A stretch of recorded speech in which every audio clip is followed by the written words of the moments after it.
Hey, welcome to the show. It's Tuesday. I always look forward to this because it's a chance to talk to my friend Eric Peters from Eric Peters Autos. Eric, how are you today?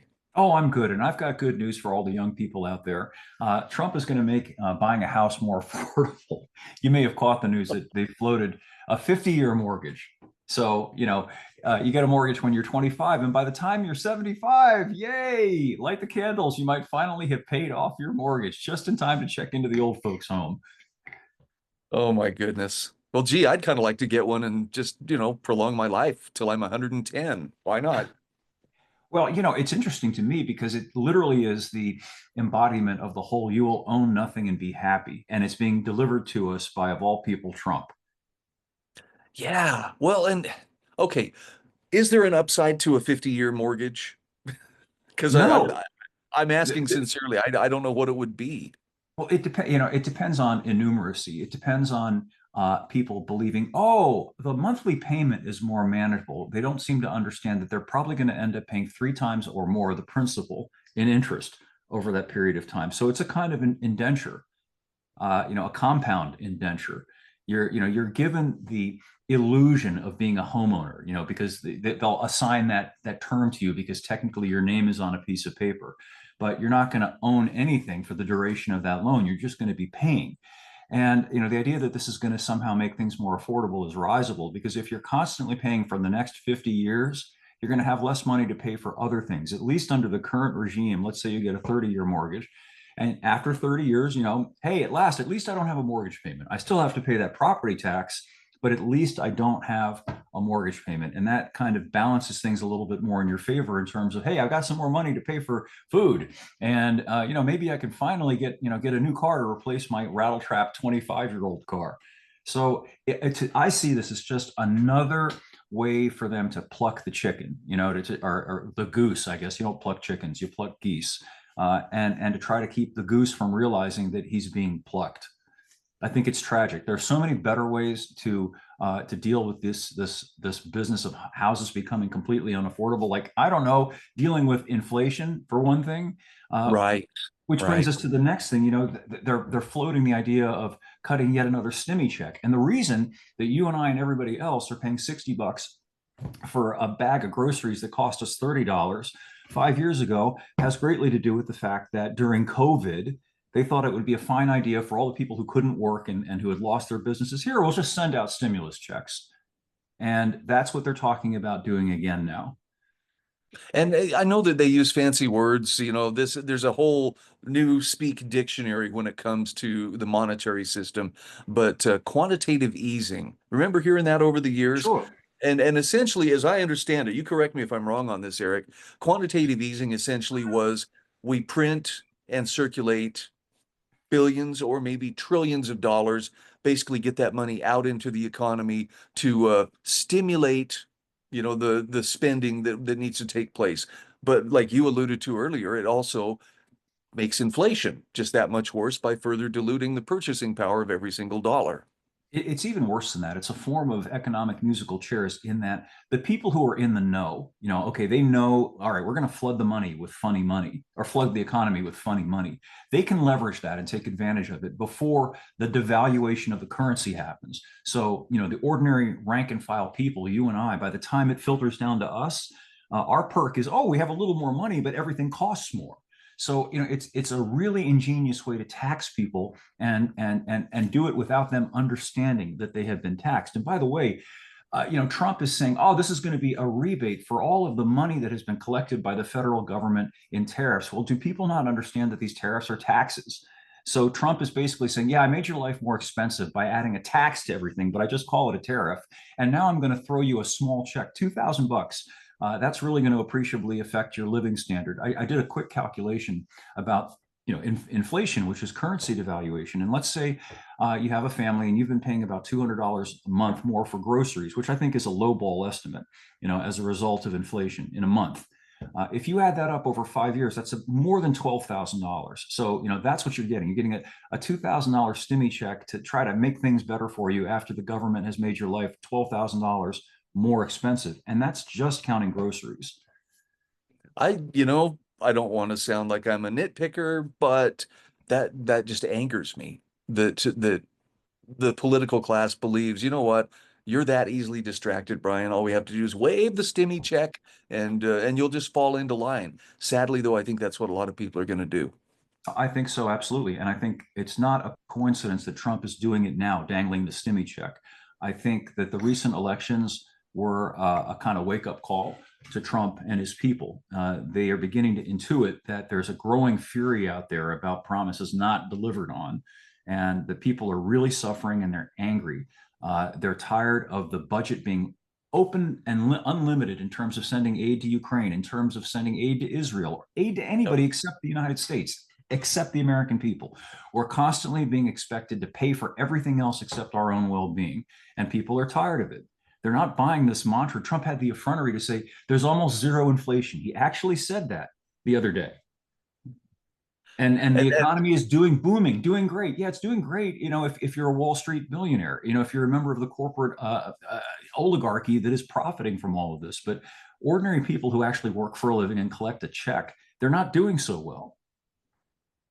no, that makes sense. And that's probably a big source of my frustration is the political class. I don't care if it's Donald Trump or, Joe Biden or, the cackler. They lie. And this is just more deception. And, you have to wonder, it can't go on forever. But who's going to be the one brave enough to say this can't go on? Thomas Massey tries to, but then he gets lumped in with the troublemakers like you know what's her name from Somalia or what's her name Ilhan Yeah, Ilhan Omar. yes. Yeah, the entire Trump machine is devoting everything it can to primary Massey out of office. Massey, who's a solid conservative, a solid Republican, they're going after him, which gives you an idea of the state of the Republican Party. And of course, they're doing it because he's had the audacity to raise his hand, kind of like Tucker Carlson has done, and said, "Well, why are we throwing all this money to Israel? Israel's more affluent than we are. You look at the per capita income of the average Israeli. You look at Israeli cities, which are nice and clean and modern." They've got all these amenities. Why are we driving around on potholed streets in broken down old cars and trying to figure out how to pay our utility bills while we're shoveling all this money at Israel? And it's not just Israel, Ukraine, all these countries. Why are we responsible for the rest of the world? But to raise that question somehow paints you as an enemy of MAGA and an anti Semite. And people have had it. They've had enough. Even Tucker Carlson, who's a very moderate guy, he's in all kinds of trouble right now for daring to speak with Nick Fuentes about the thing. The Heritage Foundation's president has been effectively forced out of his job for coming to Tucker Carlson's defense. Did you hear about that? I had not heard about that. No, what happened? Yeah, well, he said essentially that Tucker's got a right to criticize aid to a foreign government. That's not necessarily anti-Semitic. It's not anti-Jewish to say that. It's a legitimate question. Well, within 24 hours, he had to backpedal on that and say, "Oh no, my statement was produced by an aide, and I didn't really look at it closely." And he's essentially having to do the mea culpa apology tour now. And I don't know whether you caught Mm. the interview with Fuentes that Tucker had, but it was very moderate, very reasonable. It wasn't a Der Stürmer kind of meeting ranting about Jews. It was simply pointing out, look, this business with the influence of the Israeli Zionist government over the politics of this country is completely out of hand. And you see Mark Levin, just literally losing his mind about it. That anybody who dares to say anything at all, even slightly critical of what Benjamin Netanyahu is doing, is somehow Adolf Hitler. I thought we were going to say Benjamin Shapiro because he's Him another too. one out there that just beats the drum. And yeah, we've been painted into a corner, and sadly it works. There are a lot of people who are just like, oh, that's a third rail. We just don't touch. There was an initiative that took place here. I think it was last month. 50 states, one Israel. Have you heard about this? I have. Yes. They Horrible. flew five of Idaho's state legislators. These are state lawmakers. They flew them to Israel. They got to kiss the wall. They got to, you know, go through the whole spiel of the tour of here's what you're supposed to think and here's what you're supposed to say. And no one can reliably say anything about that because if you do, you get lumped in with Nick Fuentes or Yep. Stormfront or whatever. It's very sad because there are some legitimate reasons to question why would Israel want access to my state Of course. lawmakers? Well, the good news as I see it is that I think it's losing its puissance, to use a fancy word. People are tired of it. They're tired of the catcalling and how every single time any reasonable person, asks an entirely legitimate question and does it in a way that's not obnoxious. They're just, hey, I'd like to know why. All of a sudden they are equated with a Sieg Heiling Nazi. It's tiresome. People are seeing through it. And I think they realize that people are seeing through it. They being, these Zionist shills for the state of Israel, including Shapiro and Levin and all those guys, and the neocon establishment itself. And they are becoming hysterical because they've lost control of it. I think, they maybe hoped that after Charlie Kirk was killed, that it would go back to just sort of cucked milk toast establishment GOP rhetoric, and nobody would be asking any questions anymore. That hasn't happened. If anything, the question asking has gotten a little bit more ardent, and these are good things. It's time these questions were not only asked, but that we got answers to them. Yeah, and the whole Charlie Kirk thing, I guess I'm off the reservation, so I might as well just go ahead and enjoy the ride here. Yep. But I have never seen so much concerted effort and Newsmax is primarily the place I'm seeing this. These ads that pop up on social media from Newsmax. Well, of course, Charlie Kirk loved Israel, and here's the proof. And it's like there is so much effort and so much money being spent to promote how much Charlie loved Israel, and not that he ever questioned any things that its government might be doing. I know I'm on the receiving end of some kind of a psyop or propaganda campaign, and I'm just asking why?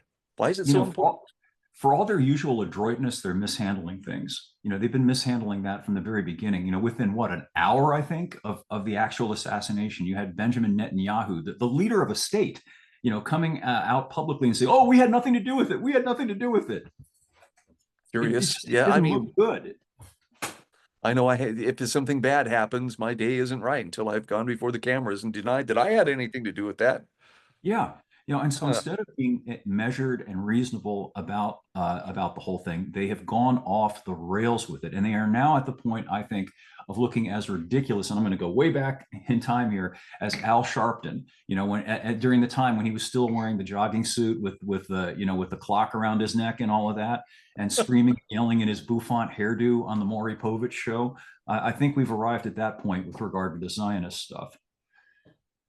all right. Well, for those who tuned in today thinking I'm going to get an affirmation that we're on the right path politically and that everything's going to be fine, we've probably dashed your hopes. But let's face it, the truth is worth facing, and sometimes that's hard truth. And I think the bottom line here, Eric, you correct me if you don't agree with this. We've got to get through our heads. Nobody is coming to save us. Not Trump, not MAGA, not Rand Paul, not Thomas Massey. No one is coming to save us from the political class. So it's probably a good idea for us to get busy and do what we can on our own to shore up our position because the political class, let's just say they have other priorities. Yeah, I think you're right. And I think, at least in my own case, voting for Trump, which is the last time I'm ever going to vote in a presidential election again, was a big, hard pill to choke down.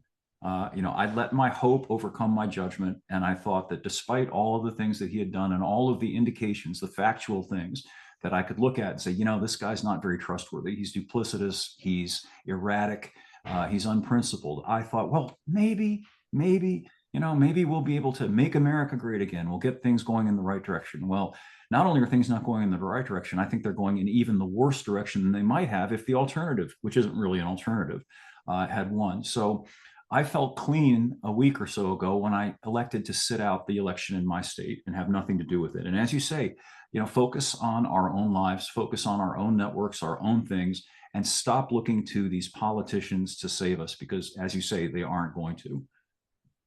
And people, it's like the crabs in a bucket. The people who are true believers in whatever brand of politics, they believe in at the moment.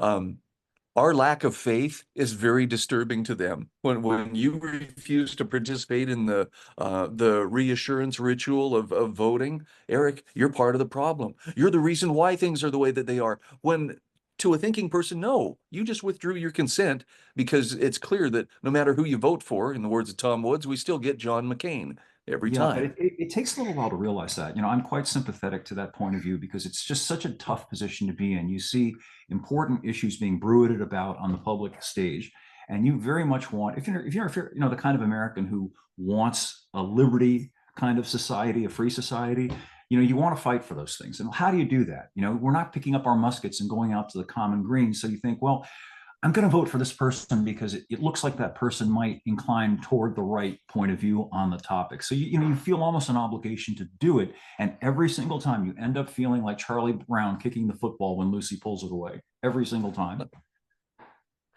This might be a good time to segue into the free oil change scam that Yeah. I know you just published. Talk about the pulling the football away here, but this was a great article. Talk to me a little bit about what we need to be aware of when it comes to the free oil change. Yeah, well, first of all, it's not free. A lot of the car manufacturers will tout that if you buy their vehicle, included in the purchases, free oil changes and tire rotations and all this, we'll give you a 25-point check. It's not free. You're paying for it when you buy the car. That's the first point. If you doubt that, tally up what it would cost you to have your car's oil changed over, say, 3 years and all these other services, and use that as a negotiating tactic with the salesman and ask them to deduct the cost of all of that. Of course, they're not going to. So you're paying for it in that way. But you may also be paying for it in other ways. One of the things that I actually should have added this to the article and didn't think to at the time.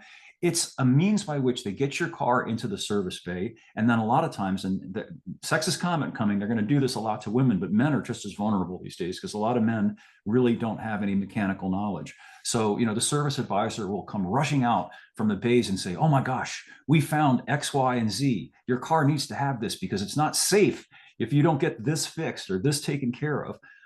And oftentimes it's absolutely nothing.